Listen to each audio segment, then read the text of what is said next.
প্রিয় ষষ্ঠ সপ্তম এবং অষ্টম শ্রেণীর শিক্ষার্থী বন্ধুরা আসসালামু আলাইকুম। আশা করি তোমরা ভালো আছো। আমি আল্লাহর রহমতে এবং তোমাদের দোয়ায় ভালো আছি। প্রিয় শিক্ষার্থী বন্ধুরা, আজকে আমি তোমাদের গণিত বইয়ের তত্ত্ব উপাত্তের যে অধ্যায়টা আছে এটা ষষ্ঠ শ্রেণীতে হচ্ছে অষ্টম অধ্যায় এবং আর সপ্তম এবং অষ্টম শ্রেণীতে হচ্ছে 11তম অধ্যায় আছে। এই তত্ত্ব উপাত্তের কিছু সূত্র আছে, সেগুলো নিয়ে আজকে আমি তোমাদের মাঝে আলোচনা করব। উপাত্ত আলোচনা করতে গেলে প্রথমেই আমাদের উপাত্ত সম্পর্কে আলোচনা করতে হবে।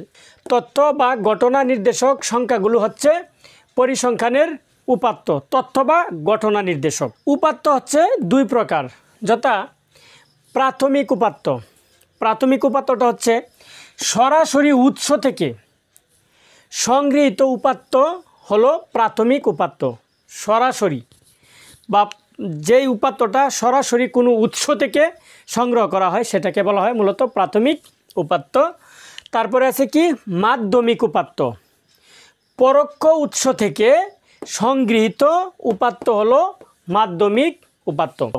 তাহলে আমরা আজকে জানতে পারলাম উপাত্ত কাকে বলে, উপাত্ত কত প্রকার ও কি কি। এইগুলা কিন্তু অবশ্যই তোমরা এইখান থেকে শিখে নিবে। যদি এগুলো না শিখতে পারো তাহলে কিন্তু তথ্য উপাত্তের যে অধ্যায়টা আছে সেটা তোমরা আমি যত বা সুন্দরভাবে অঙ্ক করাই না কেন বুঝতে পারবে না। এই তথ্য উপাত্তের অঙ্কগুলা করতে হলে কিছু মৌলিক বা বেসিক সূত্র আছে যেগুলো তোমাদের শিখতে হবে। এখন আমি সেগুলাই তোমাদেরকে দিয়ে দিচ্ছি।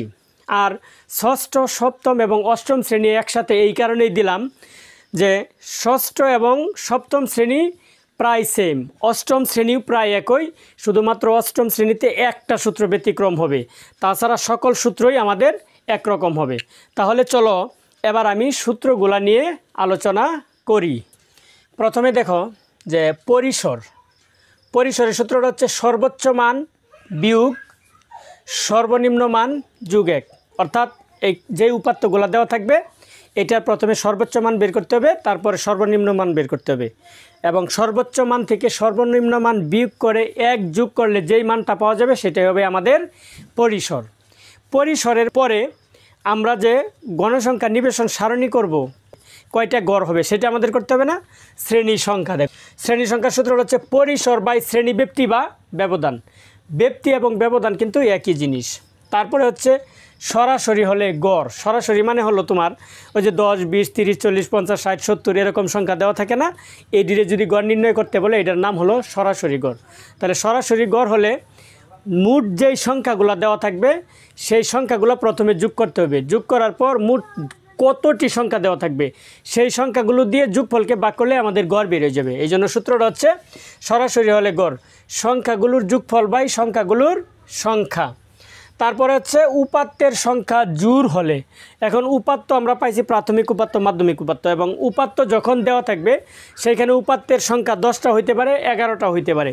এই জন্য উপাত্তের সংখ্যা যদি জোড় হয় তাহলে মধ্যকের সূত্রটা হবে n/2তম পদ প্লাস n/2 প্লাস 1তম পদ বাই 2। আর উপাত্তের সংখ্যা যদি বিজোড় হয় তাহলে মধ্যকের সূত্রটা হবে n+1/2তম পদ। এখানে n হচ্ছে মোট সংখ্যা, মানে কয়টা দেওয়া থাকবে, এটা হচ্ছে n দ্বারা প্রকাশ করা হয়। এখন যে সূত্রটা দিব সেটা হচ্ছে শুধুমাত্র অষ্টম শ্রেণীতে লাগবে। অষ্টম, তারপরে নবম দশম ওইখানেও লাগতে পারে, কিন্তু ষষ্ঠ এবং সপ্তম শ্রেণীর এই সূত্রটা লাগবে না। দেখ গড় বা এক্স বার মানে কি গড় ইকুয়াল হচ্ছে summation fi xi by n। এখানে দেখো এই যে xr এটা হচ্ছে গাণিতিক গড়, মানে গাণিতিক গড়ের চিহ্ন তুমি ইচ্ছা করলে লিখতে পারো। সামেশন এটা হচ্ছে যোগফলের চিহ্ন, আর fi হচ্ছে কি গণসংখ্যা, xi হচ্ছে কি শ্রেণীর মধ্যমান। প্রচুরক হচ্ছে যে প্রদত্ত উপাত্তে যে সংখ্যাটি সর্বাধিকবার দেওয়া থাকবে সেটি সে উপাত্তের প্রচুরক। তো প্রিয় শিক্ষার্থী বন্ধুরা, আজকে যে আমি তোমাদেরকে এই 6টা সূত্র দিলাম, 7 নাম্বারটা তো মূলত সূত্র না। তথ্য উপাত্তের অঙ্ক যদি ভালোভাবে করতে চাও, ভালোভাবে বুঝতে চাও, তাহলে অবশ্যই তোমরা আমার এই দেওয়া 6টা সূত্র অবশ্যই মুখস্থ করতে হবে। যদি মুখস্থ না করতে পারো তাহলে কিন্তু তোমরা তথ্য উপাত্তের অঙ্ক কখনোই বুঝবা না। বা কে যদি তোমাদেরকে বলে যে তথ্য উপাত্ত করলে সূত্র লাগে না, তাহলে মনে করবা সেটা হচ্ছে কি ভুয়া। কিছু কিছু ক্ষেত্রে অবশ্যই বেসিক বা মৌলিক যে সূত্রগুলো আছে তোমাদেরকে অবশ্যই শিখতে হবে।